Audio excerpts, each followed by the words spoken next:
ಶ್ರೋತೃಗಳೇ, ನಮ್ಮ ಇವತ್ತಿನ ಕಾರ್ಯಕ್ರಮದಲ್ಲಿ ನಮ್ಮ ಜೊತೆ ಇದ್ದಾರೆ ಪೂರ್ಣಿಮಾ ಸುರೇಶ್ ಅವರು.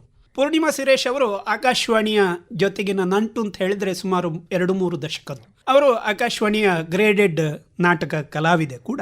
ಜೊತೆಗೆ ಆಕಾಶವಾಣಿಯಲ್ಲಿ ಅವರ ಕವನಗಳು ಎಲ್ಲ ಹಲವಾರು ವರ್ಷಗಳಿಂದ ಪ್ರಸಾರ ಆಗಿದ್ದಾವೆ.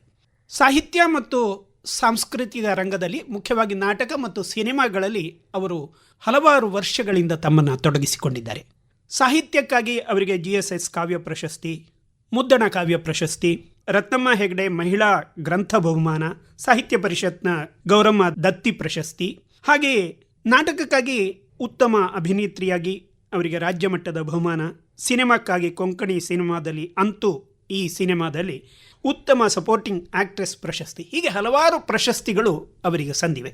ಇವತ್ತು ಅವರ ಈ ಸಾಹಿತ್ಯ ಹಾಗೆ ಸಾಂಸ್ಕೃತಿಕ ಪಯಣದ ಒಂದು ಝಲಕನ್ನು ಅವರ ಜೊತೆ ಮಾತಾಡಿ ನಾವು ತಿಳಿಯೋಣ. ನಮಸ್ಕಾರ ಮೇಡಮ್. ನಮಸ್ತೆ ಸರ್. ಈಗ ಸಾಹಿತ್ಯ ಮತ್ತು ನಾಟಕ, ಸಿನಿಮಾ ಎರಡೂ ಕೂಡ ಕಲೆಗಳಾದರೂ ಎರಡೂ ಕೂಡ ಸ್ವಲ್ಪ ಮಟ್ಟಿಗೆ ವಿಭಿನ್ನ ರೀತಿಯಲ್ಲಿ ಮುಂದುವರಿಯುವುದು ಅಂತ ಹೇಳಿ, ಎರಡಕ್ಕೂ ಒಂದಕ್ಕೊಂದರ ಆಶ್ರಯ ಇದ್ದರೂ ಕೂಡ ನೀವು ಈ ಎರಡರಲ್ಲಿಯೂ ತೊಡಗಿಸಿಕೊಳ್ಳಿಕ್ಕೆ ಹೇಗೆ ಸಾಧ್ಯ ಆಯಿತು? ನನಗಂತೂ ಇದು ಒಂದೇ ನಾಣ್ಯದ ಎರಡು ಮುಖ ಇದ್ದ ಹಾಗೆ ಅಂತ ಅನಿಸುತ್ತೆ ಸರ್.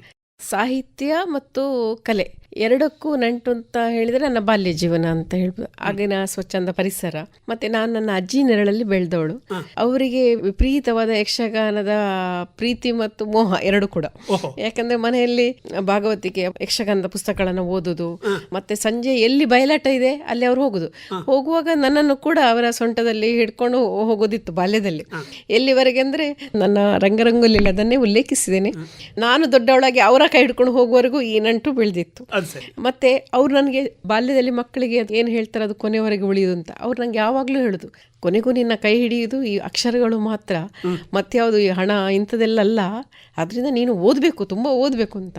ನಮ್ಮ ಮನೆಗೆ ಆಗ ಸುಧಾ, ತರಂಗ, ಪ್ರಜಾವಾಣಿ ಇಂಥ ಪುಸ್ತಕಗಳು ಬರ್ತಿದ್ವು. ಯಾಕಂದರೆ ನಮ್ಮ ಮಾವ ಅವ್ರಿಗೆ ಸ್ವಲ್ಪ ಆಸಕ್ತಿ ಇತ್ತು, ಪುಸ್ತಕದ ಬರಿತಿರ್ಲಿಲ್ಲ, ಓದಿನ ಬಗ್ಗೆ ಆಸಕ್ತಿ ಇತ್ತು. ಇದರಿಂದಾಗಿ ಮತ್ತೆ ನಮ್ಮ ಮನೆ ಹತ್ರ ಸಾರ್ವಜನಿಕ ಲೈಬ್ರರಿ ಇತ್ತು. SSLC ಹೋಗುವವರೆಗೆ ಏನಂದ್ರೆ ದಿವಸಕ್ಕೆ 2 ಕಾದಂಬರಿ ತರ ಓದ್ತಾ ಇದ್ನೇನೋ. ಯಾವ ತರದ ಕಾದಂಬರಿ? ಯಾವುದೂ ಆಗುತ್ತೆ, ಪತ್ತೆದಾರಿ ಒಂದು ಬಿಟ್ಟು. ಪತ್ತೆದಾರಿ ಅಷ್ಟು ಇಷ್ಟ ಆಗ್ತಿರ್ಲಿಲ್ಲ. ಸಾಮಾಜಿಕವಾದಂತಹ, ಈಗ ತಾರಸು ಅವರ ಕಾದಂಬರಿ, ತ್ರಿವೇಣಿ, H.G. ರಾಧೇವಿ, ಸಾಯಿಸುತ್ತೆ, ಉಷಾ ನವರತ್ನಂ, ಯಾರೆಲ್ಲ ಎಷ್ಟೊಂದೇ. ಕೊನೆಗೆ ನಂಗೆ ಲೈಬ್ರರಿ ಪುಸ್ತಕವೇ ಸಿಗ್ತಾ ಇರಲಿಲ್ಲ, ಹುಡುಕುದು ಯಾವ್ದು ಓದದ ಪುಸ್ತಕ ಇದೆ ಅಂತ. ನನ್ನ 10ನೇ ತರಗತಿಯ ಪರೀಕ್ಷೆ ನಂಗಿಗೂ ನೆನಪಿದೆ, ಸಮಾಜ ಪರೀಕ್ಷೆ ಇತ್ತು ಕೊನೆಗೆ. ಆ ದಿನ ಈಚೆನೂರು ಜಯಲಕ್ಷ್ಮಿ ಅವರದೊಂದು ಮೋಡದ ಮನೆ ಏನೋ ಒಂದು ಕಾದಂಬರಿ ಅರ್ಧ ಓದಿಯಾಗಿತ್ತು. ಅದು 300 ಪುಟನೇನೋ ಜಾಸ್ತಿ ಇತ್ತು, 380 ಪುಟನ. ಅದನ್ನು ಓದಿ ಮುಗಿಸಿ ಮತ್ತೆ ಮರುದಿನ ಬೆಳಿಗ್ಗೆ ಪರೀಕ್ಷೆಗೆ. ಆದ್ರೆ ಅದು ಓದುವಾಗ್ಲೂ ನಂಗೆ ಈ ಪಾತ್ರಗಳೇ ಕಾಡುದು, ಆ ರೀತಿಯ ಓದಿನ ಹುಚ್ಚು. ಮತ್ತೆ ನನ್ನ ವಯಸ್ಸಿನವರಿಗೆ ಇದ್ದಂತಹ ಅನುಕೂಲ ಅಂದ್ರೆ ಈಗಿನ ಹಾಗೆ ನಮಗೆ ಮೊಬೈಲ್ ಅದೆಲ್ಲ ಇರ್ಲಿಲ್ಲ. ನಮ್ಮ ಮನೋರಂಜನೆ ನಮ್ಗೆ ಏನು ಅಂತ ಹೇಳಿದ್ರೆ ಪುಸ್ತಕ ಅನ್ನುವಂಥದ್ದು ನಿಮ್ಮ ಸಾಹಿತ್ಯದಕ್ಕೆ ಪ್ರೇರಣೆ. ಕಲೆಗೆ ಯಕ್ಷಗಾನ ಆರಂಭ, ಯಕ್ಷಗಾನ ಕಲೆಗೆ ಪ್ರೇರಣೆ. ಈಗಲೂ ನಾಟಕ ಮತ್ತು ಯಕ್ಷಗಾನ ಬಂದ್ರೆ ಸರ್ ನನ್ನ ಆಯ್ಕೆ ಯಕ್ಷಗಾನ. ಅದು ಸರಿ. ಈಗ ನಿಮ್ಮ ಬಾಲ್ಯದ ಬಗ್ಗೆ ನೀವು ಮಾತಾಡ್ತಾ ಇದ್ದಾಗ ನಿಮ್ಮ ಮನೆಯ ಬಗ್ಗೆ ಸ್ವಲ್ಪ ಹೇಳಿ. ಬಾಲ್ಯದಲ್ಲಿ ನಾನು ಅಜ್ಜಿ ಜೊತೆ ಬೆಳೆದಿರೋದು. ನಮ್ಮ ತಂದೆ ಇರಲಿಲ್ಲ. ಎಲ್ಲಿ? ಹಿರೇಡ್ಕದಲ್ಲೇ ಪ್ರಯಾಣ. ಈಗಲೂ ಹಿರೇಡ್ಕದಲ್ಲೇ, ಊರು ದಾಟಿ ಹೋಗ್ಲಿಲ್ಲ. ಅಜ್ಜಿಯ ಆಸರೆ ಮತ್ತು ಪ್ರೀತಿ, ಕಾಳಜಿ, ಪ್ರೇಮ ಎಲ್ಲ ಅವರದ್ದು, ಇಬ್ಬರದ್ದು ಕೂಡ.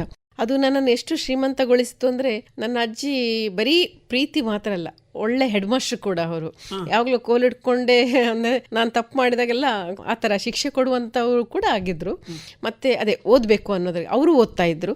ಅದರಿಂದಾಗಿ ನನಗೆ ಓದುವ ಆಸೆ ಜಾಸ್ತಿ ಇತ್ತು. ಇನ್ನೊಂದಂದರೆ ಬಾಲ್ಯದಲ್ಲಿ ಅನಾಥ ಪ್ರಜ್ಞೆ ಇತ್ತು. ನನಗೆ ಹೆಚ್ಚು ಸ್ನೇಹಿತರ ಆಗ ಅಂದರೆ ಇದ್ದರು, ಆದರೆ ಮನಸ್ಸಿನ ಆ ತುಮಲಗಳನ್ನು, ದುಗುಡಗಳನ್ನು ಹಂಚಿಕೊಳ್ಳಿಕ್ಕೆ ನಂಗೆ ಆಗ್ತಿರ್ಲಿಲ್ಲ. ಅದು ನನ್ನ ಮಿತಿ ಇರ್ಬೋದು. ಆಗ ನನಗೆ ಒಂದು ದಾರಿ ಬೇಕಲ್ಲ ಹರಿದು ಹೋಗ್ಲಿಕ್ಕೆ. ಅದು ಆಗ ನನಗೆ ಸಿಕ್ಕಿದ್ದು ಒಂದು ರೀತಿ ಸ್ನೇಹಿತೆ, ತಾಯಿ, ಎಲ್ಲವೂ ಅಕ್ಷರಗಳೇ. ಇತ್ತೀಚೆಗಷ್ಟೇ ಒಬ್ರು ನಮ್ಮ ಆತ್ಮೀಯರು ಕೇಳಿದ್ರು, ನಿಮ್ಮ ಕವನ ಹುಟ್ಟುದು ಮೂಲ ಕಾರಣ ಸಂಭ್ರಮನ ದುಃಖನೋ ಅಂತ. ನಾನು ಹೇಳಿದೆ ನೋವು ಅಂತ ಹೇಳಿದೆ. ಹರಿದು ಬಿಡ್ಲಿಕ್ಕೆ ನಂಗೆ ಅದು ಅಕ್ಷರಗಳು, ಅದು ಸಾಹಿತ್ಯ ಅಂತ ಗೊತ್ತಿಲ್ಲ ಸರ್ ನನಗೆ ಅದನ್ನು ಹೇಳಬೇಕು. ಅದಕ್ಕೆ ಹೇಳೋದು ಏನು ದಾರಿ ಅಂತ. ಮತ್ತೆ ನಾನು ಎಲ್ಲೆಲ್ಲೋ ಎಲ್ಲ ಬರೆದಿಡ್ತಿದ್ದೆ. ಹೇಳುವ ವಿಷಯಗಳು ಈಗ ನಿಮಗೆ ಸಿಕ್ಕಿದೆ, ನಿಮಗೆ ಅರ್ಥ ಆಗಬಾರ್ದು ಅದು ಪೂರ್ತಿಯಾಗಿ, ಆದರೆ ನನಗೆ ಹೊರಗೆ ಹೋಗಬೇಕು. ಇದರಿಂದಾಗಿ ಈಗಲೂ ಕೂಡ ನನ್ನ ಕವಿತೆಗಳಲ್ಲಿ ಪ್ರತಿಮೆಗಳು ಜಾಸ್ತಿ ಬರೋದು ಯಾಕೆ ಅಂತ ಹೇಳಿದ್ರೆ, ಅದು ಮೊದಲಿಂದ ಬಂದ ಅಭ್ಯಾಸ. ಈಗ ನಂಗೆ ಸರಳವಾಗಿ ಬರಿ ಅಂತ ಹೇಳಿದ್ರೆ ಬರೋದಿಲ್ಲ, ಅದು ಗದ್ಯವೇ ನಂಗೆ ಬೇಕು. ಈಗಲೂ ಕೂಡ ಬೇರೆಯವರಿಗೆ ಅರ್ಥ ಆಗಬಾರದು ಹಾಗಿಲ್ಲ. ನನ್ನ ಒಳಗಿನ ಭಾವಗಳಿಗೆ ಹೋಲುವಂತಹ ಒಂದು ಯಾವುದೋ ಒಂದು ಇನ್ನೊಂದು ವಿಷಯ ಬೇಕಿತ್ತು ನಂಗೆ, ಅದು ಎದುರು ಕಾಣುವಂತ ವಸ್ತು ಅಥವಾ ಯಾವುದೇ ಒಂದು, ಅದನ್ನು ಹುಡುಕ್ತಿದ್ದೆ. ಈ ಹುಡುಕಾಟ ಅಕ್ಷರಗಳ ಲೋಕದಲ್ಲಿ ಇತ್ತಲ್ಲ ಸರ್, ಅದರಿಂದಾಗಿ ನನ್ನ ಕವಿತೆಗಳಲ್ಲಿ ಹೆಚ್ಚಿನದಾಗಿ ಆ ಪ್ರತಿಮೆಗಳು, ರೂಪಕಗಳು ಜಾಸ್ತಿ ಬರ್ತಿತ್ತು. ಹೌದು. ಈಗ ಶಾಲೆಯ ಬಗ್ಗೆ ಹೇಳುದಿಲ್ಲ, ನಿಮ್ಮಲ್ಲಿಂದ ನೀವು ಒಬ್ಬರೇ, ನಾನು ನನ್ನ ತಂಗಿ ಇದ್ರಿ, ನೀವು ಇಬ್ರು ಕೂಡ ಶಾಲೆಗೆ ಹೋಗ್ತಾ ಇದ್ರಿ. ಪ್ರೈಮರಿ ಮತ್ತೆ ಎಲ್ಲವೂ ಹಿರಿಯಡ್ಕದಲ್ಲಿಯಾ? ಪ್ರೈಮರಿ 1ನೇ ಕ್ಲಾಸಿಂದ PUC ವರೆಗೆ ಹಿರಿಯಡ್ಕದಲ್ಲಿ, ಆಮೇಲೆ ಪದವಿ ತರಗತಿ MGM ಕಾಲೇಜ್ ಉಡುಪಿಯಲ್ಲಿ. ಈಗ ಶಾಲೆಗೆ ಹೋಗುವಾಗ ಈ ರೀತಿಯಲ್ಲಿ ಮನೆಯಲ್ಲಿ ಬರೆದದ್ದನ್ನ ಶಾಲೆಯಲ್ಲಿ ಭಿತ್ತಿ ಪತ್ರಿಕೆಯೋ ಅಂಥದ್ದೇನಾದರೂ ಬರೆಯುವಂತಹ ಅವಕಾಶಗಳು ಸಿಕ್ಕಿದ್ದವ ನಿಮಗೆ? ಅವಕಾಶಗಳಿತ್ತು, ಆದರೆ ನಾನು ಉಪಯೋಗಿಸಿಕೊಂಡ ಅವಕಾಶವನ್ನ ಅದನ್ನು ತೋರ್ಪಡಿಸುವಂಥ ಧೈರ್ಯ ನಂಗಿರ್ಲಿಲ್ಲ. ಆಗ ಬಹಳ ಪುಕ್ಕಲು ವ್ಯಕ್ತಿತ್ವ ಇತ್ತು ನನ್ನಲ್ಲಿ. ಆದರೆ ನಮಗೆ ಇತ್ತು ಪ್ರತಿದಿನ ಪೇಪರ್ ಓದುವಂಥದ್ದು, ಅದರದ ಅಂಶಗಳನ್ನು ಬರೆಯುವಂಥದ್ದು, ಈ ಥರ ಎಲ್ಲ ಇತ್ತು. ಆಮೇಲೆ ಒಂದು ನೀತಿ ಪಾಠ ಅಂತ ಹೇಳಿ ಒಂದು ಕ್ಲಾಸ್ ಇತ್ತು. ಮತ್ತೆ ನಮ್ಮ ಟೀಚರ್ನವರು ಕೂಡ ಸಾಹಿತ್ಯದ ಬಗ್ಗೆ ಓದುವಂತಹ ಹವ್ಯಾಸವನ್ನ ಮಕ್ಕಳಲ್ಲಿ ಬೆಳೆಸುವಂತಹ ಕಾರ್ಯಕ್ರಮ ಮಾಡ್ತಾ ಇದ್ರು. ಮತ್ತೆ ನಮ್ಮಲ್ಲಿ ತಿಂಗಳಿಗೊಮ್ಮೆ ಡಿಬೇಟ್ ಕಾರ್ಯಕ್ರಮ ಅಂತ ಆಗ್ತಿತ್ತು ಪ್ರೈಮರಿ ಸ್ಕೂಲಲ್ಲಿ. ಆ ಡಿಬೇಟ್ ಕಾರ್ಯಕ್ರಮ ಇರುವಂತಹ ಶನಿವಾರ ತಿಂಗಳಲ್ಲಿ ಒಂದು ದಿನ ಪ್ರತಿ ಒಂದು ತರಗತಿಯವರಿಗೂ ಅವರ ಇಷ್ಟದ ಒಂದು ಕಾರ್ಯಕ್ರಮ ಮಾಡ್ಲಿಕ್ಕಿತ್ತು. ಅದನ್ನು ಆ ತರಗತಿಯ ಕ್ಲಾಸ್ ಟೀಚರ್ ಅದರ ಜವಾಬ್ದಾರಿಯನ್ನ ತಗೊಳ್ತಾ ಇದ್ರು. ಆದ್ರೂ ನನಗೆ ಈ ಬರೆಯುವಂತಹ ಏನ್ ಕವನ ಬರೀತಿದ್ನಲ್ಲ, ನಾನು 4ನೇ ಕ್ಲಾಸಿಂದ ನನಗೆ ನೆನಪಿದ್ದಾಗ ಬರೀತು. ಮೊದಲಿನ ಕವನ ಏನು ಅಂತೇಳಿ ನನ್ನ ಅಮ್ಮನ ಬಗ್ಗೆ ಬರೆದಿರೋದು. ಯಾಕೆಂದ್ರೆ ನಾನು ನನ್ನ ತಂಗಿದ್ದು, ಅಮ್ಮ ಅಂದ್ರೆ ಸಣ್ಣ ಮಕ್ಕಳಿಗೆ ಜಾಸ್ತಿ ಪ್ರೀತಿ ಮಾಡ್ತಾರೆ, ಆ ರೀತಿ ಏನೋ ಒಂದು ಕವನ ಪ್ರೀತಿ ಕಮ್ಮಿ ಇದೆ ಅಂತ, ಅಮ್ಮ ಸರಿ ಇಲ್ಲ ತಂಗಿಗೆ ಪ್ರೀತಿ ಆತರ. ಆದ್ರೆ ಯಾವುದೋ ಹಳೆಯ ಪುಸ್ತಕಗಳಲ್ಲಿ ಬರೆಯೋ ಹಿಡಿದು ಅದನ್ನ ಯಾರಿಗೂ ತೋರಿಸುವ ಧೈರ್ಯ ಅಥವಾ ಅದು ಕವನ ಅಥವಾ ಸಾಹಿತ್ಯದ ಒಂದು ಪ್ರಕಾರ ಇಂಥ ಯಾವುದೇ ಒಂದು ಕಲ್ಪನೆ ಇಲ್ಲ. ಅಥವಾ ನಾನು ಬರಿತಾ ಇದ್ದೇನೆ ಸಾಹಿತ್ಯ ಇಂಥದೆಲ್ಲ ಯಾವುದೇ ಏನು, ಮುಕ್ತವಾಗಿ ನನ್ನ ಮನಸ್ಸಿನಲ್ಲಿ ಇದ್ದದನ್ನ ಹೊರಗೆ ಬಿಡ್ಬೇಕಷ್ಟೇ, ಅಷ್ಟೇ ಉದ್ದೇಶ ಇದ್ದದ್ದು. ಅದು ಬೇರೆ ಯಾರಿಗೋ ತೋರಿಸ್ಬೇಕು ಇಂಥದ್ದು ಯಾವುದೂ ಇರಲಿಲ್ಲ. ಬರಿತಾ ಇದ್ದೆ. ಕಲೆಗೆ ಮೊದಲು ಸಿಕ್ಕಿದಂದ್ರೆ ನಾನು 7ನೇ ಕ್ಲಾಸಲ್ಲಿ ಇದ್ದೆ. ನಾನು 4ನೇ ಕ್ಲಾಸಲ್ಲಿ ಇರುವಾಗ ಒಂದು ಕೋಲಾಟ ಮಾಡಿ ಸಿಕ್ಕಿಬಿದ್ದು. ಅಂದ್ರೆ ನಂಗೆ ನೃತ್ಯ ಪ್ರಕಾರ ಅಂದ್ರೆ ಕಷ್ಟ, ಆ ಟಮ್ಕಿ ಬಡಿ ಅದು ಶಬ್ದವೇ ಬಹಳ ಇಷ್ಟ, ಅದು ಬೇಕು ಅಂತ ಇತ್ತು. ನೀನೇನು ಮಾಡಬೇಕು, ಮಾಡಬಲ್ಲೆ ಅನ್ನುವಂತಹ ಶಕ್ತಿಯನ್ನ ತುಂಬಿದ ದೇವತೆ ಯಾರಾದ್ರೂ ಇದ್ರೆ ನನ್ನ ಅಜ್ಜಿ. ಅವಳು ಯಾವಾಗಲೂ ಹೇಳುದು, ನೀನು ದಂಡನಾಯಕ ಆಗಬೇಕು, ಬರೀ ಸೈನಿಕರಾಗಬಾರ್ದು ಅಂತ. ಆ ಅಜ್ಜಿಯ ಪ್ರೇರಣೆ ಅವಳಿಗೆ ಏನೋ ಗ್ಲೂಕೋಸ್ ಕೊಡ್ತಿದ್ಲಲ್ಲ, ನಾನು ಏನಾದ್ರೂ ಇವತ್ತಾಗಿದ್ರೆ ನನ್ನ ನರನಾಡಿಗಳಲ್ಲಿ ಅವಳು ತುಂಬಿಸಿದದು. ಸರಿ, ಈ ದಂಡನಾಯಕಿಯ ಒಂದು ಲೆವೆಲಿಗೆ ಹೋಗ್ಲಿಕ್ಕೆ ಅವಕಾಶ ಯಾವಾಗಾಯ್ತು? ಅವಕಾಶ ಅಂತಲ್ಲ, ಅದೇ ಮೊದಲಿನ 7ನೇ ಕ್ಲಾಸಲ್ಲಿ ಆ ಡಿಬೇಟಲ್ಲಿ ಪ್ರತಿ ಕ್ಲಾಸ್ನವರು ಒಂದೊಂದು ಡ್ಯಾನ್ಸೇ ಮಾಡುವಂಥದ್ದು. ಆಗ ನಮಗೆ ಪ್ರೇಮ ಟೀಚರ್ ಅಂತ ಹೇಳಿ ಕ್ಲಾಸ್ ಟೀಚರ್ ಆಗಿದ್ರು. ಅವರು ಬಂದು ಹೇಳಿದರು, ಈ ಸಲ ನಮ್ಮ ಕ್ಲಾಸಿಂದ ಡ್ಯಾನ್ಸ್ ಇಲ್ಲ, ಹೊಸದಾದ ಏನಾದ್ರೂ ಒಂದನ್ನು ನಾವು ಅಲ್ಲಿ ಪ್ರಸ್ತುತಿ ಮಾಡಬೇಕು. ಪೂರ್ಣಿಮಾ ಎದ್ನಿಲ್ಲ ಅಂತ ಹೇಳಿದ್ರು. ನೀನೊಂದು ನಾಟಕ ಮಾಡಿಸ್ತೀಯಲ್ರಿ, ಅದು ಯಾಕೆ ಅನ್ಸಿತ್ತು ಅವರಿಗೆ ಗೊತ್ತಿಲ್ಲ. ನೀನೇ ಆಯ್ಕೆ ಮಾಡಿ ಈ ಹುಡುಗಿಯರಿಗೆಲ್ಲ ಸೇರಿ ಮಕ್ಳಿಗೆ ಸೇರಿ ನೀನೊಂದು ನಾಟಕ ಮಾಡಿಸ್ಬೇಕು. ಮನೆಗೆ ಬಂದೆ, ಅಜ್ಜಿ ಹತ್ರ ಹೇಳಿದೆ, ನಾಟಕ ಅದ್ರಲ್ಲಿ ಏನ್ ಕಷ್ಟ, ನೀನ್ ಇಷ್ಟು ಓದ್ತಿಯಲ್ಲ ರಾಮಾಯಣ ಮಹಾಭಾರತ ಎಲ್ಲ, ಒಂದು ವಿಷಯ ಹಿಡ್ಕೋ ಅಂತ. ಬಹಳಷ್ಟು ಪುಸ್ತಕಗಳು ಇರ್ತಿದ್ವು ಆಗ್ಲು. ಅದೊಂದು ಸಣ್ಣ ಪುಸ್ತಕ ಇತ್ತು, ಅದರಲ್ಲಿ ವಾಲಿ ವಧೆ ಬಗ್ಗೆ ಇತ್ತು, ಕತೆ ತರ 3 ಕತೆಗಳು ಅಂತ ಹೇಳಿ. ಇದು ನಾಟಕ ತರ ಇಲ್ಲಲ್ಲ, ನೀನೇ ಕೂತು ಸಂಭಾಷಣೆ ಬರಿ, ಯಾಕಾಗುತ್ತೆ ಅದರಲ್ಲಿ ಉಂಟಲ್ಲ ನೀನ್ ಬರಿ ಅಂತ. ನಾನೇ ಆಮೇಲೆ ಕೂತ್ಕೊಂಡು ವಾಲಿ ವಧೆ ಅಂತ ನಾಟಕ ಎಲ್ಲ ಸಂಭಾಷಣೆ ಎಲ್ಲ ಬರೆದು ನನ್ನ ಕ್ಲಾಸ್ನಲ್ಲಿರುವಂಥ ನನ್ನ ಗೆಳತಿಯರನ್ನೆಲ್ಲ ಒಟ್ಟು ಸೇರಿಸಿ ಒಬ್ಬೊಬ್ರಿಗೆ ಒಂದೊಂದು ಪಾತ್ರವನ್ನೆಲ್ಲ ಕೊಟ್ಟು ನಾನೇ ವಾಲಿಯಾಗಿ ನಾಟಕ ರಿಹರ್ಸಲ್, ನಾನೇ ಸಂಜೆ ಕ್ಲಾಸ್ ಮುಗಿದ ಕೂಡ ರಿಹರ್ಸಲ್ ನಂದು ಎಲ್ರಿಗೆ. ಆಗ ಅದು ಪ್ರೇಮ ಟೀಚರ್ ನೋಡಿ, ಇಷ್ಟು ಚೆನ್ನಾಗಿ ಮಾಡ್ತಿದ್ಯಲ್ಲ, ನನ್ನ ಮಗನನ್ನು ಸೇರಿಸೋದು. ಅವ್ರ ಮಗ ಅಂದ್ರೆ 4 ವರ್ಷದ, ಅದು ಪಾತ್ರ ಇರಲಿಲ್ಲ. ಆಮೇಲೆ ನಾನು ಎತ್ಕಿಂದು ಅಂಗದ ಅಂತ ಜೋಡಿಸ್ಕೊಂಡು ವಾಲಿ ಇದ್ದಕ್ಕೆ ಹೋಗುವಾಗ ಕಾಲು ಹಿಡಿದು, ಅಪ್ಪ ನಾನು ಬರ್ತೇನೆ ಹೋಗ್ಬೇಡ ನೀನು ಅಂತೇಳಿ ಅಳುವಂಥದ್ದು. ರಿಹರ್ಸಲ್ ಆಯ್ತು. ಟೀಚರ್ ಹಿಡಿದು, ಈಗ ಅವು ಹೋಗ್ಬೇಕಲ್ಲ ಸ್ಟೇಜ್ ಮೇಲೆ, ಈಗ ನಾನು ಗಮ್ಮತ್ತಿಗೆ ಹೇಳಿದ್ದು ಮಾರಿತೀನಿ, ನೀನು ನಿಜವಾಗ್ಲೂ ಸೃಷ್ಟಿ ಮಾಡಿಬಿಟ್ಟಿಯಲ್ಲ ಅಂತ. ಆಮೇಲೆ ಆ ಡಿಬೇಟಲ್ಲಿ ನಾವು ವಾಲಿ ವಧೆನೋ ಮಾಡಿದ್ವು. ನಮ್ಮ ಮೇಸ್ಟ್ರುಗಳೆಲ್ಲ ಟೀಚರ್ ಅವರೆಲ್ಲ ಬಂದರು, ಶಾಬಾಸ್ಗಿರಿ ಸಿಕ್ತು. ಆ ಹುಡುಗ ಪಾಪ ಚಿಕ್ಕವನಲ್ಲ, ಅವ್ನು ನಿಜವಾಗ್ಲೂ ಅಂತ ನನ್ನ ಹಿಡ್ಕೊಂಡು ಆಡ್ಲಿಕ್ಕೆ ಶುರು ಮಾಡಿದ್ವು. ಅದು ನನ್ನ ಮೊದಲ ರಂಗಪ್ರವೇಶ. ಈ ಆರಂಭ ಎಲ್ಲಿಗೆ ಮುಂದುವರಿಯಿತು? ಆಮೇಲೆ ಹೈಸ್ಕೂಲ್ ಬಂದಾಗ 10ನೇ ಕ್ಲಾಸಲ್ಲಿರುವಾಗ ಮತ್ತೆ ಕಾಲೇಜ್ ಡೇಗೆ ನಾಟಕ ಇತ್ತು, ಅಮ್ರಪಾಲಿ. ಅದರಲ್ಲಿ ಎಲ್ಲ PUC ಅವರಿಗೆ ಮೊದಲಿನ ಪಾತ್ರ, ಯಾಕಂದ್ರೆ ದೊಡ್ಡವರು. ನನಗೆ ಬಹಳ ಹೊಚ್ಚು. ನಮ್ಮ ಕ್ಲಾಸ್ನವ್ರಿಗೆಲ್ಲ ಡ್ಯಾನ್ಸ್ ಅಷ್ಟೇ ಇತ್ತು. ನಾನು ಮತ್ತೆ ಟೀಚರ್ ಹತ್ರ ಹೋಗಿ ಹೇಳಿದೆ, ಕೃಷ್ಣಬಾಯಿ ಟೀಚರ್ ಅಂತಿದ್ರು, ನಂಗೆ ಡ್ಯಾನ್ಸ್ ಬೇಡ, ನಂಗೆ ನಾಟಕದಲ್ಲಿ ಒಂದು ಪಾತ್ರ ಸಿಗ್ತದೆ. ಇಲ್ಲ ಅದು PUC ಅವರಿಗೆ ಅಂತ. ಆಮೇಲೆ ಅವ್ರಿಗೆ ಏನು ಅನ್ನಿಸ್ತು ಏನೋ, ಹೈಸ್ಕೂಲಿಂದ ಆ ಪೂರ್ಣಿಮನಿಗೆ ಒಂದು ಪಾತ್ರ ಕೊಡುವ ಅಂತ ಹೇಳ್ತು. ಅದ್ರ ಒಂದು ರಾಜಕುಮಾರ ಪಾತ್ರ, ಅಂದ್ರೆ ಆಮ್ರಪಾಲಿ ಹತ್ರ ಹೋಗುವಂಥದ್ದು ಕೊಟ್ಟರು. ಆಮೇಲೆ ನಾನು ಫಸ್ಟ್ PUC ಬಂದಾಗ ಕಾಲೇಜ್ ಆಯ್ತು. ಆಗ ಬಹುಮಾಸ ಅಂತ ಒಂದು ನಾಟಕ ಮಾಡಿತ್ತು, ಅದರಲ್ಲಿ ಮುಖ್ಯ ಪಾತ್ರ ಪೃಥ್ವಿದೇವಿ ಅಂತ ನಂಗೆ ಕೊಟ್ರು. ಆ ಪೃಥ್ವಿದೇವಿ ಪಾತ್ರ ತುಂಬಾ ಚೆನ್ನಾಗಾಯ್ತು ಅಂತ, ಯಾಕಂದ್ರೆ ಆಗ ನಮ್ಗೆ ಸದಾನಂದ ಮಾಸ್ಟರ್ ಅಂತ ಇದ್ರು, ಅವರು ಆಂಗ್ಲ ಭಾಷೆ ಅಂತ ಕೊಳ್ತಿದ್ರು. ಅವ್ರಂದ್ರೆ ನಮ್ಮಲ್ಲಿ ಎಲ್ಲ ಮಕ್ಕಳು ನಾವು ಹೆದರುದು, ನಾನಂತ ಅವ್ರು ಎದುರು ಹೋಗ್ಲಿಕ್ಕೆ ಹೆದರ್ತಿದ್ದೆ, ಯಾಕಂದ್ರೆ ನಾನು ಮತ್ತೆ ಇಂಗ್ಲಿಷಲ್ಲಿ ಹಿಂದೆನೆ ಯಾವಾಗ್ಲೂ. ಆ ನಾಟಕ ಆದ ನಂತರ ಅವ್ರು ನನ್ನನ್ನು ಕರೆಸಿದ್ರು, ಆ ಪೂರ್ಣಿಮಾ ನನ್ನ ಕರೀರಿ ಅಂತ. ಅವ್ರು ನನ್ನ ತಲೆ ಮೇಲೆ ಕಟ್ಟು, ಎಂತ ಚಂದ ಮಾಡಿದ್ದೀನಿ ನೀನು, ನಮ್ಮ ಶಾಲೆಯ ಮರ್ಯಾದೆ ಬೆಳೆಸೋದೆ, ನಿನ್ನೊಳಗೊಬ್ಬ ಶಾರದೆ ಇದ್ದಾಳೆ ಅಂತೆಲ್ಲ ಹೇಳಿದ್ರು. ತುಂಬಾ ಖುಷಿ ಕೊಟ್ಟು ಆಮೇಲೆ ನೀವು ಅಲ್ಲಿಂದ MGM ಬಂದೆ. ದಿನ ಮನೆಯಿಂದಲೇ ಹೋಗಿ ಬರ್ತಾ ಮನೆಯಿಂದಲೇ. ಅಲ್ಲಿ ಸಾಹಿತ್ಯ ಏನು ಇಲ್ಲ. ಆ 3 ವರ್ಷ ನನ್ನ ಬದುಕಿನಲ್ಲಿ ತಟಸ್ಥವಾದದ್ದು. ಯಾಕಂದ್ರೆ ಇದು ಬಾವಿಯೊಳಗಿದ್ದ ಕಪ್ಪೆಯನ್ನು ಒಂದೇ ಸಲ ಸಮುದ್ರಕ್ಕೆ ಹಾಕಿದ ಹಾಗೆ. ಹಿರಡ್ಕ ಸಣ್ಣ ಊರು, ಈಗ ಸ್ವಲ್ಪ ದೊಡ್ಡದಾಗಿದೆ ಬಿಡಿ. ಅಲ್ಲೇ ಇದ್ದವಳನು, ಶಾಲೆ ಮನೆ ಅಜ್ಜಿ ಹತ್ರ ಕೂತ್ಕೊಳ್ಳೋದು ಈ ತರ ಇತ್ತು. ಅಲ್ಲಿಂದ ಒಂದೇ MGM ಬಂದೆ. ಮತ್ತೆ ಅಲ್ಲೆಲ್ಲ ಅವಕಾಶಗಳಿತ್ತು, ಅದನ್ನು ಬಳಸಿಕೊಳ್ಳುವಂತ ಧೈರ್ಯವೂ ಇಲ್ಲ, ಸ್ಥೈರ್ಯವೂ ಇಲ್ಲ, ಭಯ ವಿಪರೀತ ಆ 3 ವರ್ಷ. ಆದ್ರೆ ಅಲ್ಲಿ ಸಿಕ್ಕಿದ ಲಾಭ ಅಂದ್ರೆ ನಾನು PUC ವರೆಗೆ ಕಾಮರ್ಸ್ ಇದ್ದೆ. ಅದು ನಂಗೆ ಒಂದೇ, ನಾನು ಆರ್ಟ್ಸ್ ತಗೊಳ್ಬೇಕು ಮತ್ತೆ ಕನ್ನಡ ಮೇಜರ್ ಆಗಿ ಓದಬೇಕು ಅನ್ನೋ ದೊಡ್ಡದಿತ್ತು.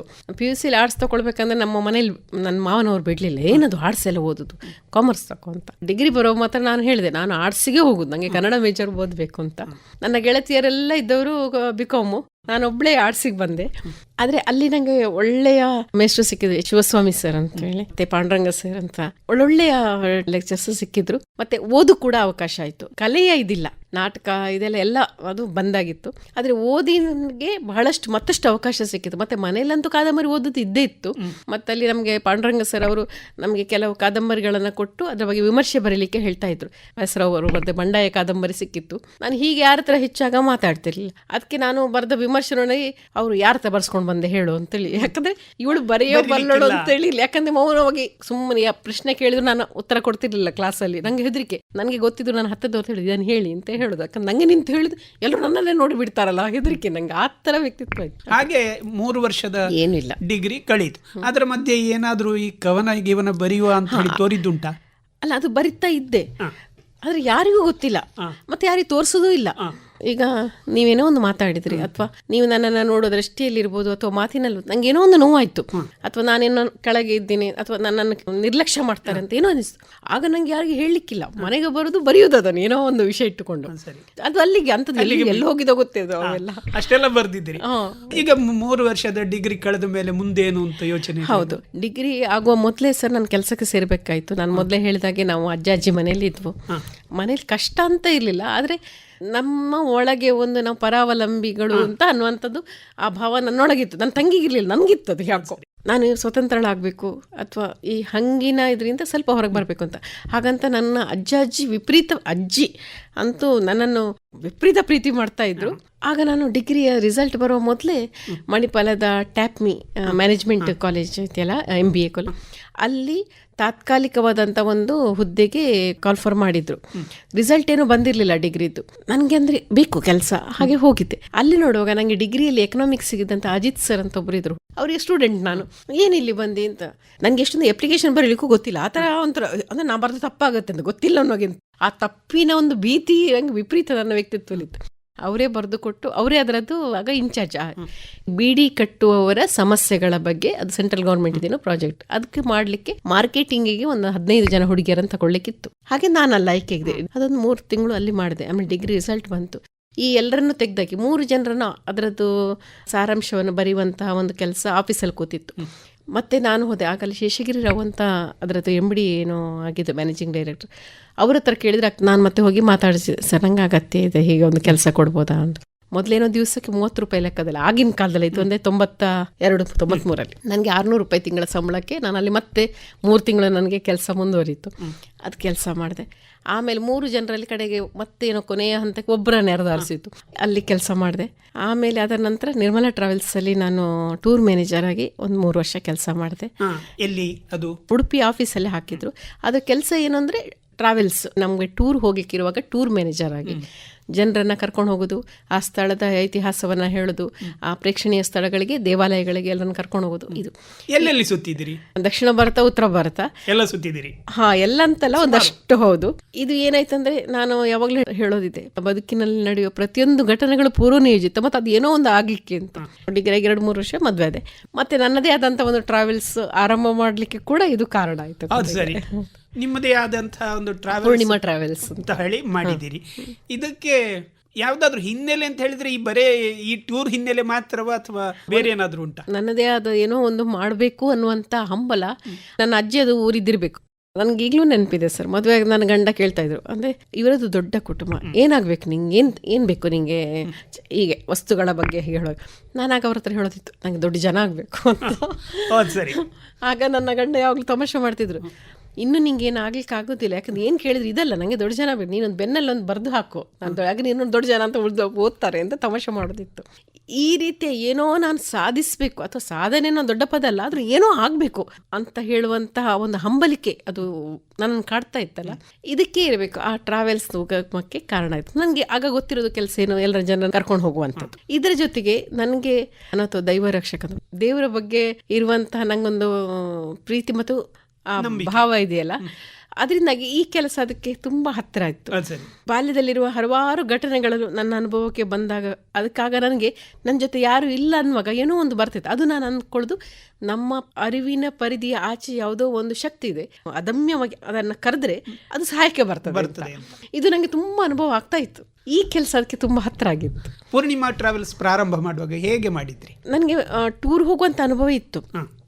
ಆಗ ನಮ್ಮದು ಉಡುಪಿಯಲ್ಲಿ ಸದಾನಂದ ಟವರ್ಸಲ್ಲಿ ಒಂದು ಆಫೀಸ್ ಇತ್ತು. ನನ್ನ ಗಂಡನೇ ಹೇಳಿದ್ದು, ಮಾಡು, ನೀನು ಮಾಡ್ತೀಯಲ್ಲ, ಮಾಡು, ಪರವಾಗಿಲ್ಲ ಅಂತ. ಹಾಗೆ ಶುರು ಮಾಡಿದ್ದೆ. ಆಗ ಏನಂದರೆ ಈ LTC ಫೆಸಿಲಿಟಿ ಸಿಗ್ತಿತ್ತು ಬ್ಯಾಂಕಿನವರಿಗೆ ಮತ್ತು LIC ಅವರಿಗೆ. ನಾನಾಗ ಉಡುಪಿಯಲ್ಲಿರುವಂಥ LIC ಎಲ್ಲ ಬ್ಯಾಂಕ್ಗಳಿಗೆ ಹೋಗಿ ಅಲ್ಲಿರುವಂತಹ ಉದ್ಯೋಗಿಗಳನ್ನು ವೈಯಕ್ತಿಕವಾಗಿ ಮಾತಾಡ್ಸ್ಲಿಕ್ಕೆ ಶುರು ಮಾಡಿದ್ದೆ. ಹೀಗೆ ನಾನು ಶುರು ಮಾಡ್ತಾ ಇದ್ದೇನೆ, ನಮ್ಮಲ್ಲಿ ಬನ್ನಿ ಅಂತ. ಅಂದರೆ ಅದು ಯಾವ ರೀತಿ ಬಿಲ್ ಮಾಡೋದೆಲ್ಲ ಗೊತ್ತಿತ್ತು ನನಗೆ ಮೊದಲೇ. ಬಹಳ ಕಷ್ಟ ಬಂದಿದ್ದೇನೆ ಸರ್ ಅದರಲ್ಲಿ. ಯಾಕಂದರೆ ಈಗಿನಷ್ಟು ವ್ಯವಸ್ಥೆಗಳಿರಲಿಲ್ಲ. ಒಂದು ಬಸ್ ಜನ ಆಗಬೇಕಿತ್ತು, ಕೆಲವೊಮ್ಮೆ 45 ಸೀಟ್ ಸೆಮಿ ಲಕ್ಸುರಿ, ಅದು ಟೂರ್ನ ಪ್ಯಾಸೆಂಜರ್ ಬೇಕು ಅಂದರೆ ನಮ್ಗಾಗೋದೇ 20-15 ಬಸ್ಗಳನ್ನು ನಾವು ಕೇರಳದಿಂದ ತರೋದಿತ್ತು. ಯಾಕಂದ್ರೆ ಇಲ್ಲೇ ಟ್ಯಾಕ್ಸ್ ಜಾಸ್ತಿ ಅಂತ ತಲಪಾಡಿವರೆಗೆ ಬಂದು ಈ ಕಡೆಗೆ ಕರ್ನಾಟಕ ಟ್ಯಾಕ್ಸ್ ಕಟ್ಟಿ ಬರೋದು. ಆಮೇಲೆ ಅದು 7 ದಿವಸದಲ್ಲಿ ಟೂರ್ ಮುಗಿದು ಮತ್ತೆ ಅದು ತಲಪಾಡಿಗೆ ಡ್ರಾಪ್ ಮಾಡಿ ಅಲ್ಲಿಂದವರೆಗೂ ಹೋಗುದು, ಆ ಥರ ಇತ್ತು. ಆದರೆ ಅಲ್ಲಿ ಬಸ್ಸಿನ ಆ ಚಾರ್ಜ್ ನನಗೆ 20 ಜನ ಪ್ಯಾಸೆಂಜರ್ ಕೊಟ್ಟಂತಹ ಅಥವಾ ಯಾರು ನನ್ನ ಜೊತೆಗೆ ಪ್ರಯಾಣಕ್ಕೆ ಬರ್ತಾರಲ್ಲ ಅವ್ರು ಕೊಟ್ಟು ಎಲ್ಲ ಹಣ ಬಸ್ಸಿಗೆ ಹೋಗ್ತಿತ್ತು, ಉಳಿದ ಕೈಲಿ ಹಾಕೋದು ಇತ್ತು. ಇಂಥದ್ದೆಲ್ಲ ಬಹಳಷ್ಟು ಸಮಸ್ಯೆಗಳಿರ್ತಿತ್ತು. ಕೂಡಲೇ ಅವ್ರು ಬಂದ್ ಮಾಡಿ ಸಾಕು, ನಮ್ಗೆ ಇದು ಲಾಸ್ಟ್ ಅನ್ನೋದು. ಆದರೆ ನನಗದು ಮಾಡಲೇಬೇಕು, ಅದು ನಾನು ಇದರಲ್ಲಿ ಏನೋ ಗೆದ್ದು ತೋರಿಸ್ಬೇಕು ಅಂತ ಇತ್ತು. ಒಂದಷ್ಟು ವರ್ಷ ಮಾಡಿದೆ, ಕೊನೆಗೆ ಅದು ನಿಲ್ಲಿಸಿದೆ ಕಡೆಗೆ. ಅದು ಯಾಕೆ ನಿಲ್ಲಿಸಂದ್ರೆ ಯಾರಿಗೂ ಬಿಟ್ಟು ಕೊಟ್ಟೆವು. ನಾನು ಅಲ್ಲಿವರೆಗೆ ಅಂದರೆ ಮದುವೆಗೆ 10 ವರ್ಷದ ನಂತರ ನನ್ನ ಮಗ ಬಂದ. ಗರ್ಭಿಣಿಯಾದ ಸಂದರ್ಭದಲ್ಲಿ ನಂಗಿನ್ನು ಹೋಗ್ಲಿಕ್ಕೆ ಆಗೋದಿಲ್ಲ, ಮತ್ತೆ ಆ ಜವಾಬ್ದಾರಿ ತಗೊಳ್ಳೋದು ಇದು ಸ್ವಲ್ಪ ನಂಗೆ ಕಷ್ಟನೇನೋ ಅಂತ ಅನ್ನಿಸ್ತು. ಅಲ್ಲಿಯವರೆಗೆ ನಡೆಸಿದೆ. ಇಷ್ಟಾಗುವಾಗ ನಿಮ್ಮ ಸಾಹಿತ್ಯ ಮತ್ತೆ ನಾಟಕ ಎಲ್ಲಿಗೆ ಬಂತು? ಈಗ ಈ MGM ಕಾಲೇಜ್ ಅನ್ನೋದೇ ನನಗೆ ಭಾವನಾತ್ಮಕವಾದ ಒಂದು ಸೆಳೆತ. ಡಿಗ್ರಿ ಆದ ನಂತರ MA ಮಾಡಿದೆ ಸರ್, ಮೈಸೂರು ಓಪನ್ ಯೂನಿವರ್ಸಿಟಿಯಲ್ಲಿ. ಕನ್ನಡ ಅನ್ನುವ ಪದವೇ ಏನೋ ಒಂಥರ ನನಗೆ ಆರಂಭದಿಂದಲೇ ಇತ್ತು, ಖುಷಿ ಕೊಡುವಂತ. ಅದರಿಂದಾಗಿ ಆ ನಂತರ ನಾನು ಪಾರ್ಟ್ ಟೈಮ್ ಆಗಿ 1 ವರ್ಷ ಲೆಕ್ಚರರ್ ಕೆಲಸ MGM ಕಾಲೇಜಲ್ಲಿ ಮಾಡಿದೆ. ಮತ್ತೆ ನಾನು ಬರೆದಿರುವಂತ ಎಲ್ಲಾ ಪುಸ್ತಕಗಳು ಬಿಡುಗಡೆ ಆಗಿರೋದು MGM ಕಾಲೇಜಲ್ಲಿ. ಅದು ಕಾಲೇಜಿಗೆ ಇರುವಂತ ನಂಟು ನನಗೆ. ಹಾಗೆ ಅಲ್ಲಿ ರಾಜ್ಯ ಮಟ್ಟದ ನಾಟಕ ಸ್ಪರ್ಧೆಗಳಾಗ್ತಿತ್ತು. ಆದರೆ ನಾನು ಅಲ್ಲಿ ನಾಟಕಕ್ಕೆ ಹೋಗೋದು, ನಾಟಕ ನೋಡೋದನ್ನ ಈ ರಂಗಭೂಮಿಯ ಸದಸ್ಯರು ಅಲ್ಲಿ ಗಮನಿಸ್ತಿದ್ರಂತೆ. ನನ್ನ ಮುಖದಲ್ಲಿ ಏನೋ ಪರಿವರ್ತನೆಗಳೆಲ್ಲ ಆಗೋದು ಕಾಣಿಸ್ತಿತ್ತೇನು. ಅವ್ರು ಆಮೇಲೆ ಕೇಳಿದ್ರು, ನಿಮಗೆ ಅಭಿನಯದಲ್ಲಿ ಆಸಕ್ತಿ ಇದೆಯಾ ಅಂತ ಕೇಳಿದ್ರು. ಆದರೆ ಅಷ್ಟು ಧೈರ್ಯ ಇರಲಿಲ್ಲ ನನಗೆ ನಾಟಕ. ಯಾಕಂದರೆ ನಮ್ಮದು ಅವಿಭಕ್ತ ಕುಟುಂಬ, ಮನೆಯಲ್ಲಿ ತುಂಬ ಕೊಡು ಕುಟುಂಬ, ತುಂಬ ಜನ ಇದ್ರು ನನ್ನ ಗಂಡನ ಮನೆಯಲ್ಲಿ. ಅವರು ಬೇಡ, ಆಗೋದಿಲ್ಲ ಅಂತ ಹೇಳಿದರು. ಆದರೂ ನಂತರದಲ್ಲಿ ಅಲ್ಲೊಂದು ನಾಟಕ ಇತ್ತು, ಹುಯಿಲಿಗೆ ಬಿದ್ದವರು, ಹಾಗೇನೋ ಒಂದು 3 ಪಾತ್ರಗಳದ್ದು. ರಂಗದಲ್ಲಿ ಅಭಿನಯಿಸುವಾಗ ಅವರಲ್ಲ ಅಲ್ಲಿದ್ದದ್ದು, ನಾನೇ ಅಲ್ಲಿದ್ದೀನಿ. ರಂಗ ಹತ್ತಲೇಬೇಕು ನಾನೀಗ. ಮತ್ತೆ ನನ್ನದೊಂದೇ, ನನಗೆ ನೀವೇನು ಕೊಡೋದು ಬೇಡ, ನಂಗೆ ಒಂದು ನಾಟಕದಲ್ಲಿ ಮಾಡಲಿಕ್ಕೆ ಕೊಡಿ ಅವಕಾಶ ಅಂತ. ಮತ್ತೆ ಅಲ್ಲಿ ಅವರನ್ನು ಒಪ್ಪಿಸಿ ಮೊದಲಿನ ನಾಟಕ ಅದು ಚಮ್ಮಾರನ ಚಾಲಾಕಿ ಹೆಂಡತಿ ಎನ್ನುವಂಥ ನಾಟಕ ಆಗ್ತಿತ್ತು ರಂಗಭೂಮಿಯಲ್ಲಿ. ಮುಖ್ಯ ಪಾತ್ರವನ್ನು ಚಂದ್ರಕಲಾ ಅನ್ನೋರು ಮಾಡ್ತಾ ಇದ್ರು. ಒಬ್ಬ ಹೆಂಡತಿಯ ಪಾತ್ರ ಕೊಟ್ಟಿದ್ದು. ಏನು ಅಭಿನಯಕ್ಕೆ ಅಂತ ದೊಡ್ಡ ಅವಕಾಶ ಇಲ್ಲ. ಅದು ರಂಗಭೂಮಿಯಲ್ಲಿ ನಾನು ಮತ್ತೆ ಪ್ರವೇಶ. ಅದೊಂದು ಯಾವುದೊಂದು ಬೆಳಕು ನನಗೆ. ಉಳಿದವರಿಗೆಲ್ಲ ಪಾತ್ರ ಚಿಕ್ಕದು ಅದ, ನನಗೆ ಅದರಿಂತಲ್ಲ. ನಾನಂತೂ ಸ್ಟೇಜಿಗೆ ಹತ್ತಿದ್ದೇನೆ ಅಂತ ಮತ್ತೆ ಅಲ್ಲಿ ರಿಹರ್ಸಲ್ ಆಗ್ತಿತ್ತಲ್ಲ, ಆ ಕೆಳಗೆ ಕೂತ್ಕೊಳ್ಳೋದು ಕೂಡ ನನಗೆ, ನಾನೊಂದು ಕೆಳಗೆ ಕೂತ್ಕೊಂಡದಲ್ಲ, ಅದು ನಾನೇ, ಖುಷಿಯೇ ಬೇರೆ ರೀತಿದದು. ನಾನಿದ್ದೇನೆ ಅಂತ ಹೇಳುವ ರೀತಿಯಲ್ಲಿ ಆ ಪಾತ್ರ, ಅದು ಅಲ್ಲಿ ಅಭಿನಯ ಅದೆಲ್ಲ ನೋಡ್ತಾ ಇದ್ದೆ. ಮುಂದೆ ರಂಗಭೂಮಿಯದ್ದು ಹೇಮಂತ ಅನ್ನುವಂಥ ನಾಟಕ ಮಾಡಿದೆ, ಶಿವರಾಮ್ ಕಾರಂತರ ಹ್ಯಾಮ್ಲೆಟ್ ಅನ್ನ ಕನ್ನಡ ಅನುವಾದ. ಅದರಲ್ಲಿ ನಾನು ಮುಖ್ಯ ಪಾತ್ರ ಮಾಡಿದೆ, ನಾನು ಉಷಾ ಅನ್ನುವಂಥದ್ದು. ಅದು ಒಂದಷ್ಟು ಶೋ ಆಯಿತು, 12 ಶೋನೇ ಆಗಿತ್ತು. ಹಾಗೆ ಸಾಕು ಇದು ಅಂತ ನಾನೇ ಒಂದು ನಿರ್ಧಾರ ಮಾಡಿದೆ, ಇನ್ನು ಬೇಡ ಅಭಿನಯ ಮಾಡೋದು ಅಂತ. ಉಡುಪಿ ರಂಗಭೂಮಿಯ ಅವಿಭಾಜ್ಯ ಅಂಗ ನಾನು ಆಗಿಬಿಟ್ಟಿದ್ದೆ. ಆಗ ಒಮ್ಮೆ ಮಕ್ಕಳಿಗೆ ರಜೆಯಲ್ಲಿ ರಜಾ ಮಜಾ ಅಂತ ಒಂದು ಕ್ಯಾಂಪ್ ಆಗಿತ್ತು. ಅದರ ಸಮಾರೋಪ ಭಾಷಣಕ್ಕೆ ಕಾಸರಗೋಡು ಚಿನ್ನ ಅವರು ಬಂದಿದ್ರು, ನಿಮ್ಗೆ ಗೊತ್ತಿರ್ಬೋದು, ಹೆಸರಾಂತ ನಿರ್ದೇಶಕರು. ಅಲ್ಲಿ ಧನ್ಯವಾದ ಹೇಳಲಿಕ್ಕೆ ನನಗಿತ್ತು. ಅವರು ಹೇಳಿದ ನಂತರ ಅವ್ರು ಕರೆದು ನೀವು ಅಭಿನಯ ಮಾಡ್ತೀರಾ ಅಂತ ಕೇಳಿ, ಅಥವಾ ನನ್ನ ಮಾತಿನ ಶೈಲಿಯಿಂದ ಎಲ್ರಿಗೂ ಹಾಗೆ ಅನಿಸ್ತದೇನೋ, ಜಾಸ್ತಿ ಅಭಿನಯದ ಮೂಲಕ ಮಾತಾಡ್ತೀನೇನೋ. ನನಗಿದು ಹೌದು ಅನ್ಲಿಕ್ಕೂ ಅಂದರೆ ಇನ್ನು ಅಭಿನಯ ಮಾಡೋದಿಲ್ಲ ಅಂತ ನಿರ್ಧಾರ ಮಾಡಿದೆ, ನಾಟಕದಲ್ಲಿ ಮಾಡೋದಿಲ್ಲ ಅಂತ. ಹಾಂ ಹೌದು ಮಾಡ್ತೇನೆ ಅಂತ. ನಿಮ್ಮ ಯಾವುದು ಮಾತೃಭಾಷೆ? ಕೊಂಕಣಿಲೊಂದು ಮಾಡಿ ಅಂತ ಹೇಳಿದರು. ಇಲ್ಲ ಸರ್ ನೋಡುವ ಹಾಗೆಲ್ಲ ನಂಬರ್ ತಗೊಂಡು ಅವ್ರು ಮತ್ತೆ ಹೇಳಿದ್ರು, ಒಂದು ನಾಟಕ ಇದೆ ಚೆನ್ನಾಗಿರೋದು ಕೊಂಕಣಿಯಲ್ಲಿ, ನೀವು ಅಭಿನಯ ಮಾಡಿ ಅಂತ. ನಮ್ಮ ಮನೆಯವ್ರ ಹತ್ರ ಕೇಳಬೇಕು ಬಿಡ್ತಾರೆ. ಮತ್ತು ಅವರು ಮತ್ತು ಉಡುಪಿಲಿ ರಾಜಗೋಪಾಲ್ ಶೇಟ್ ಅಂತಿದ್ದಾರೆ, ಒಳ್ಳೆಯ ಕಲಾವಿದರು. ಅವರೆಲ್ಲ ಬಂದು ನನ್ನ ಗಂಡನ ಮತ್ತೆ 2ನೇ ಹಂತ ಇದೆ ಮಾಡಲಿ ಒಂದು. ಅದಕ್ಕೆ ಅವರು ಒಪ್ಪುದಿಲ್ಲ ಅಂತ ಅವರನ್ನು ಕೂಡ ನಾಟಕದಲ್ಲಿ ಅಭಿನಯಿಸುವ ಹಾಗೆ ಮಾಡಿ 2 ನಾಟಕ ಮಾಡಿದ್ರು. ಎಕ್ಲೋ ಅನೇಕ್ಲ ಅಂತ. 2ನೇದ್ರಲ್ಲಿ 2 ಪಾತ್ರ ಅದು. ಅಂದರೆ ಒಬ್ಬ ಮನುಷ್ಯನಿಗೆ ಅಪರಾಧಿ ಪ್ರಜ್ಞೆ ಅದು ಯಾವ ರೀತಿ ಅವನನ್ನು ಕೊಲ್ತದೆ ಅನ್ನೋ ರೀತಿಯಲ್ಲಿ ಹಿಂಸೆ ಇದೆಲ್ಲ. ಇನ್ನೊಂದು ಇದು ನಾವು ಲಂಕೇಶ್ ಅವರ ಸಿದ್ಧತೆ ಅನ್ನುವ ನಾಟಕವನ್ನು ನಮ್ಮ ಕರ್ಮಾದೀನ್ ಅಂತ ಕೊಂಕಣಿಯಲ್ಲಿ ಮಾಡಿದ್ದು. ನಾನು ರಾಜಗೋಪಾಲ್ ಶೇಟ್ ಮತ್ತು ಮಂಗಳೂರಿನೊಬ್ರು ಗಣೇಶ್ ಅನ್ನುವಂಥ ಹುಡುಗ ಅದನ್ನು ಮಾಡಿದ್ದು. ಮತ್ತೆ ರಂಗಭೂಮಿದೆ. ಹೌದು, ಇದು ವಿದೇಶಗಳಲ್ಲಿ ಕೂಡ ಒಂದು 25 ಪ್ರಸ್ತುತಿ ಆಯಿತು ಈ ನಾಟಕ. ಮತ್ತು ಬಹಳಷ್ಟು ಒಳ್ಳೆಯ ಹೆಸರು ಕೂಡ ತಂತು. ಮತ್ತು ಅಭಿನಯದಲ್ಲಿ ನನಗೆ ಒಂಥರ ತರಬೇತಿ ಥರ ಮತ್ತೆ ಅದನ್ನು ಮಾಡೋದ್ರಿಂದಾಗಿ ನಾನು ಕಲಾವಿದೆಯಾಗಿ ನಂಗೆ ಒಂದಷ್ಟು ಸಿಕ್ತು ಒಳಗಿಂದ. ಇದು ಮತ್ತೆ ಎಂಟ್ರಿ. ಆಮೇಲೆ ನನಗೆ ಈ ಕರ್ಮಾದೀನ ನಾಟಕ ಮಾಡಿದಾಗ ಇದು ಪ್ರಸ್ತುತಿಗೊಳಿಸಲಿಕ್ಕೆ ಒಂದು ವೇದಿಕೆ ಬೇಕಿತ್ತು. ನನಗೆ ಗೊತ್ತಿರೋದು ರಂಗಭೂಮಿ ಉಡುಪಿ ಮಾತ್ರ. ಆಗ ರಂಗಭೂಮಿಯ ಹಿರಿದಂತ ಆನಂದ್ ಗಾಣಿಗ ಅವರು ಇದ್ದರು. ಅವರನ್ನು ತುಂಬ ಮಗಳ ಥರ ಪ್ರೀತಿ ಮಾಡಿದವರು. ಅವ್ರ ಹತ್ರ ಕೇಳಿದಾಗ ಅವರು ನಮ್ಮ ಇದರಲ್ಲಿ ಕೊಂಕಣಿ ನಾಟಕ ಎಲ್ಲ ಕಷ್ಟ ಮಾಡೋದು ಅಂತ, ಎಲ್ಲಿಂದ ಮಾಡೋದು ಅಂತ. ಒಂದು ನಾಟಕದ ಪ್ರಸ್ತುತಿಗೋಸ್ಕರಾಗಿ ಒಂದು ಸಂಸ್ಥೆ ಹುಟ್ಕೊಂಡಿತ್ತು, ಅಮೋಘ ಅಂತ. ಆಗ ನನ್ನ ಮಗ ಹುಟ್ಟಿದ. ಅಮೋಘ ಅನ್ನುವಂಥ ಸಂಸ್ಥೆ ಶುರು ಮಾಡಿದ್ದು. ಈ ಸಂಸ್ಥೆ ಹೇಗೂ ಶುರು ಮಾಡಿ ಸಿದ್ಧತೆ ನಾಟಕ ಅಂತ ಆಯಿತು. ಸಂಸ್ಥೆ ಶುರು ಮಾಡಿದ ಮೇಲೆ ಮುಂದುವರಿಸಬೇಕಲ್ಲ, ಇದಕ್ಕೋಸ್ಕರ ನಮ್ಮದೇ ಬ್ಯಾನರ್ನಲ್ಲಿ ಮತ್ತಷ್ಟು ನಾಟಕಗಳು ಮಾಡಿದ್ದು. ಆ ನಾಟಕದ ಮೂಲಕ ನಾನು ಅಭಿನಯ ಮಾಡಬೇಕಾಯಿತು. ಹೀಗೆ ಆ ಅಭಿನಯ ಅನ್ನೋದು ನನ್ನ ಜೊತೆಗೆ ಕೊಂಡ್ಕೊಳ್ತಾ. ಹೌದು. ಮತ್ತೆ ಸಿನಿಮಾಕ್ಕೆ ಹೋದ್ದು ಯಾವಾಗ? ಸಿನಿಮಾ ಇದು ರಂಗಭೂಮಿಯಲ್ಲಿ ಇರುವಾಗಲೇ ಮೊದಲಿನದಾಗಿ ನಾನು ಮಾಡಿದ್ದು ಗಿರೀಶ್ ಕಾಸರವಳ್ಳಿಯವರ ಗುಲಾಬಿ ಟಾಕೀಸ್. ಉಡುಪಿ ಸಿಟಿ ಜೆಸಿಯ ಪ್ರಥಮ ಮಹಿಳಾ ಅಧ್ಯಕ್ಷೆಯಾಗಿದ್ದೆ. ಆಗ ಒಂದಷ್ಟು ತರಬೇತಿಗಳನ್ನು ಮಾಡಲಿಕ್ಕೆ ನಾನು ತರಬೇತುದಾರಳಾಗಿ ಕೂಡ ಆಯ್ಕೆಯಾಗಿದೆ. ಹೋಗುವಾಗ ನಾನು ಬೆಳಿಗ್ಗೆ ಒಂದು ಸಣ್ಣ ಜಾಹೀರಾತು ನೋಡಿದ್ದೆ, ಗಿರೀಶ್ ಕಾಸರವಳ್ಳಿಯವರು ಉಡುಪಿಯಲ್ಲಿದ್ದಾರೆ, ತಮ್ಮ ಹೊಸ ಸಿನಿಮಾಕ್ಕೆ ಕಲಾವಿದರ ಆಡಿಷನ್ ಆಯ್ಕೆಗೆ ಅಂತ. ಮೆಲ್ಲ ಹೋದೆ ಕಿದಿರು ಒಳಗೆ. ಅಲ್ಲಿ ಹೋಗುವಾಗ ಕಾಸರವಳ್ಳಿ ಸರ್ ಇದ್ದಾರಲ್ಲ, ಹೌದೌದು ಮೇಲೆ ಫಸ್ಟ್ ಫ್ಲೋರಲ್ಲಿ ಇದ್ದಾರೆ ಅಂತ ಹೇಳಿದರು. ಆಡಿಷನ್ ಆಗ್ತಾ ಇದೆ. ಉಡುಪಿಯ ಕಲಾವಿದರು ಘಟಾನುಘಟಿಗಳೆಲ್ಲ ಇದ್ದರು. ಆದರೆ ನಾನು ಆಯ್ಕೆಯಾಗಿದ್ದೆ ಸರ್. ಒಂದು ಒಳ್ಳೆಯ ಪಾತ್ರ ಕೊಟ್ಟಿದ್ರು. ಅದರಲ್ಲಿ ಮುಸ್ಲಿಂ ಮಹಿಳೆಯ ಪಾತ್ರ ಕುഞ്ഞി ಪಾತು ಅಂತ. ಯಾವ ಸಿನಿಮಾದಲ್ಲಿ? ಗುಲಾಬಿ ಟಾಕೀಸ್. ಅದರಲ್ಲೂ ರಾಷ್ಟ್ರ ಪ್ರಶಸ್ತಿ ಸಿಕ್ಕಿದಂತಹ ಸಿನಿಮಾ. ಉಮಾಶ್ರೀ ಅವರಿಗೆ ಕೂಡ ಅದರಲ್ಲಿ ರಾಷ್ಟ್ರ ಪ್ರಶಸ್ತಿ ಸಿಕ್ಕಿತ್ತು.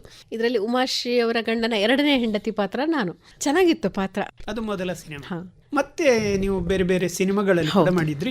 ಇತ್ತೀಚೆಗೆ ತಾನೇ ಸೂಫ್ರಮ್ ಸೋದ ಬೇಬಿ ಅಕ್ಕನ ಒಂದು ಪಾತ್ರದಲ್ಲಿ ಇಲ್ಲೆಲ್ಲ ಸ್ವಲ್ಪ ಹೆಸರಾದಂತಹ ಪಾತ್ರ. ಹೌದು ಸರ್. ಆಗಿನ ಕಾಲದ ಮೊದಲ ಅಥವಾ ಕೆಲವು ಸಿನಿಮಾಗಳಿಗೂ ಈಗಿನ ಈ ಸಿನಿಮಾದ ಇದಕ್ಕೂ ಏನು ವ್ಯತ್ಯಾಸ ಕಾಣ್ತೀರಿ? ನಾನು ಹೆಚ್ಚಾಗಿ ಅಭಿನಯಿಸಿದ್ದು ಕಲಾತ್ಮಕವಾದಂಥ ಸಿನಿಮಾಗಳಲ್ಲಿ ಹೆಚ್ಚು. ಗುಲಾಬಿ ಟಾಕೀಸ್ ಇರ್ಬೋದು, ಶಂಕರ ಪುಣ್ಯಕೋಟಿ ಅಂತ. ಅಂದರೆ ನಾನು ಅಭಿನಯಿಸಿದ ಸಿನಿಮಾಗಳು ಹೆಚ್ಚಿನವು ಪ್ರಶಸ್ತಿ ಬಂದಿರೋದು.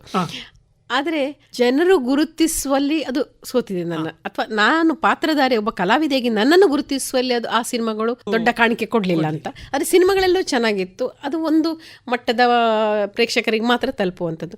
ಬಿ ಸುರೇಶ್ ಅವರದ್ದು ಸರದ್ದು ದೇವರ ನಾಡಿನಲ್ಲಿ ಇರ್ಬೋದು, ಬರಗೂರು ರಾಮಚಂದ್ರಪ್ಪ ಅವರದ್ದು ಮೂಕನಾಯಕ ಅಂತ. ಅದರಲ್ಲಿ ಸುಂದರರಾಜ್ ಅವರ ಹೆಂಡತಿಯಾಗಿ ಊರಿನ ಜಮೀನ್ದಾರಿಣಿಯಾಗಿ ಮಾಡಿದ್ದೆ. ಒಂದು 30-40 ಸಿನಿಮಾ ಮಾಡಿರ್ಬೋದು ಸರ್, ಅಥವಾ ಜಾಸ್ತಿನೇ ಇರ್ಬೋದು. ಯಾವತ್ತೂ ಸಂಖ್ಯೆ ಲೆಕ್ಕ ಇಡಲಿಲ್ಲ. ಅಂದರೆ ಅಭಿನಯಿಸಬೇಕು ಹಾಗೆ.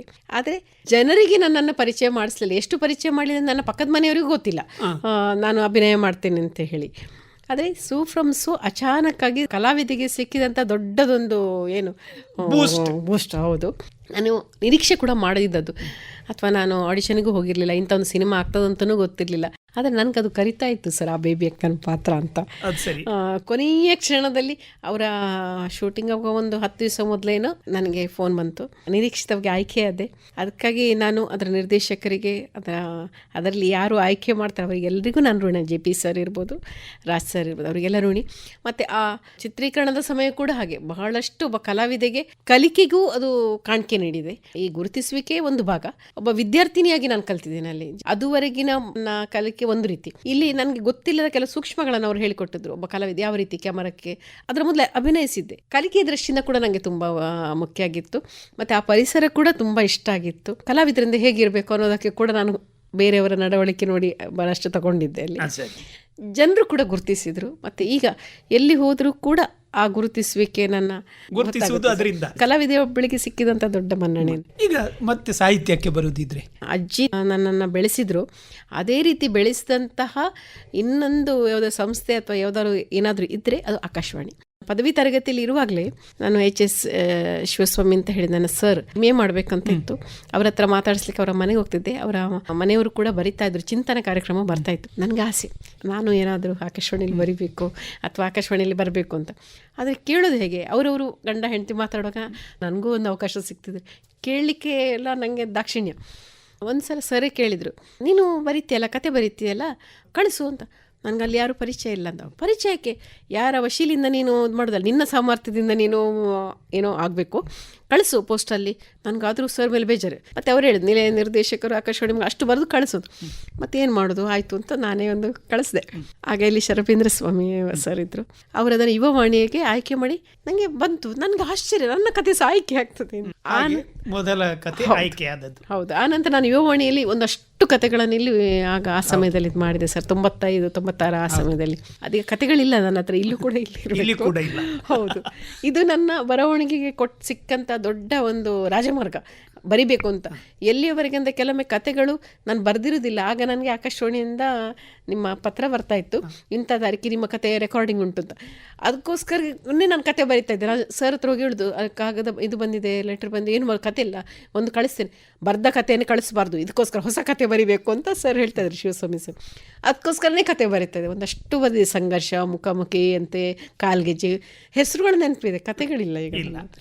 ಆಮೇಲೆ ಈ ಕವನಗಳು ಒಂದಷ್ಟು ಕವನಗಳನ್ನು ಇಟ್ಟು 42 ಕವನಗಳನ್ನು ನನ್ನೊಳಗಿನ ಭಾವ ಅನ್ನುವಂಥ ಪ್ರಥಮ ಸಂಕಲನ ತಂದೆ. ಇದು ನನಗೆ ಒಂದು ನನ್ನೊಳಗೆ ಪರವಾಗಿಲ್ಲ, ನಾನು ಬರಿಬೋದು ಅನ್ನುವಂಥ ಧೈರ್ಯಕ್ಕೆ ಒಂದು ಅದು ಕಾಣಿಕೆ ನೀಡಿತು ಆ ಸಂಕಲನ. ಅದುವರೆಗೆ ನಂಗೆ ನಾನು ಬರಿತಿರೋದು ಕವನ ಅಂತಲೇ ಗೊತ್ತಿರಲಿಲ್ಲ, ಅಥವಾ ಈಗಲೂ ಕವನ ಅಂತ ನಾನು ಅಂದ್ಕೊಳ್ಳಿಲ್ಲ. ಇನ್ನೂ ಬಹಳಷ್ಟು ತಿದ್ದುಪಡಿ ಇರ್ಬೋದು. ಆಗಂತೂ ನಾನು ಒಟ್ಟು ಬರಿತಾ ಇರೋದು ನನ್ನ ಒಳಗಿನ ಭಾವನೆಗಳು ಅಷ್ಟೇ. ಅದು ಆನಂತರ 2ನೇದು ಶಬ್ದ ಸೀಮೆಯ ಆಚೆ ಕವನ ಸಂಕಲನ ಬಂತು, ಕೂಡ ಬಂದಿದೆ. ಈಗ ಮೊದಲಿಗೆ ನಾನು ಕೇಳಿದೆ ನಿಮ್ಮ ಮನೆಯ ಒಂದು ವಾತಾವರಣ, ಈಗಿನ ನಿಮ್ಮ ಮನೆಯ ಬಗ್ಗೆ ಹೇಳಿ. ನಾನು, ನನ್ನ ಗಂಡ, ನನ್ನ ಮಗ, ಹಾಗೆ ಮೊದಲು ಅತ್ತೆ ಇದ್ದರು, ಅತ್ತೆಯವರೀಗ ಇಲ್ಲ. ನನ್ನ ಅಮ್ಮ ಇದ್ದಾರೆ. ಅತ್ತೆಯವರದ್ದು ಯಾವುದೇ ಕಾರಣಕ್ಕೆ ಯಾವುದೇ ನನ್ನ ಈ ರೀತಿಯ ಕೆಲಸಕ್ಕೆ ಅಡ್ಡಿರಲಿಲ್ಲ. ಆದರೆ ಅವರಷ್ಟಕ್ಕೆ ಈಗಲೂ ಅಲ್ಲೇ ಇರೋದು, ನಾವು ಹಳ್ಳಿ ಮನೆಯಲ್ಲೇ. ನಾನು ಈ ಗಂಡನ ಮನೆಗೆ ಹಳಬಳ ಆಗಿರೋದ್ರಿಂದಾಗಿ ನೀವೀಗ ಸೀನಿಯರ್. ಈಗ ನನಗೆ ನನ್ನ ಬಗ್ಗೆ ಖುಷಿ ಉಂಟು, ನಾನು ನಾಟಕ ಮಾಡ್ತೀನಿ, ಖುಷಿ ಇದೆ. ನಾನು ಈಗಲೂ ಹೇಳೋದು, ನಮ್ಮ ಒಳಗೆ ಏನು ಅನಿಸ್ತದೋ ಅದು ಸರಿ ಅಂತ ನಮ್ಮ ಆತ್ಮಸಾಕ್ಷಿ ಹೇಳಿದೆ, ಅದನ್ನು ಮಾಡಬೇಕು. ಆಗ ನನಗೆ ಹಾಗಲ್ಲ, ನಾನು ಉಳಿದ ಎಲ್ಲರ ಬಗ್ಗೆ ಯೋಚನೆ.